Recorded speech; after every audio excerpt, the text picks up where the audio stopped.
માત્ર 5 મિનિટમાં માર્કેટ જેવી ટેસ્ટી ચોકલેટ કોકોનટ બાર ઘરે બનાવી શકાય છે? હા, એ પણ ગેસનો ઉપયોગ કર્યા વગર. આજે આપણે એક ખૂબ જ સરળ અને ટેસ્ટી રેસીપી બનાવવાના છીએ. આ બનાવવાની રીત ખૂબ જ ઇઝી છે. Hi friends, welcome back to my channel Jenu's kitchen. Here is chocolate casino food web series episode 2. સૌપ્રથમ મિક્સર ગ્રાઇન્ડર લો. તેમાં અડધો કપ ખાંડ, અડધો કપ કોકો પાવડર, અડધો cup milk powder, 1 cup coconut oil અને 1 ટીસ્પૂન જેટલું વેનીલા એસેન્સ નાખો. હવે આ બધું સારી રીતે ગ્રાઇન્ડ કરીને સ્મૂથ ચોકલેટ બેટર તૈયાર કરો.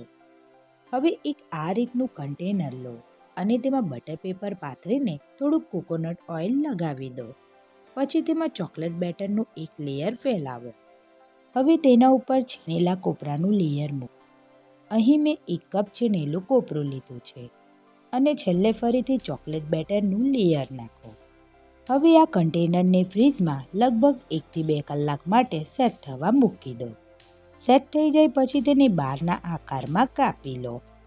સો ફ્રેન્ડ્સ, બજાર જેવી ટેસ્ટી ચોકલેટ કોકોનટ બાર તૈયાર છે. જો તમને આ રેસીપી ગમી હોય તો વિડીયોને લાઈક કરો, ચેનલને સબસ્ક્રાઈબ કરો અને ફ્રેન્ડ સાથે જરૂર શેર કરો. તો આપણે મળીએ જેનુસ કિચનના નેક્સ્ટ એપિસોડમાં. ત્યાં સુધી બધાને મારા જય ગણેશ.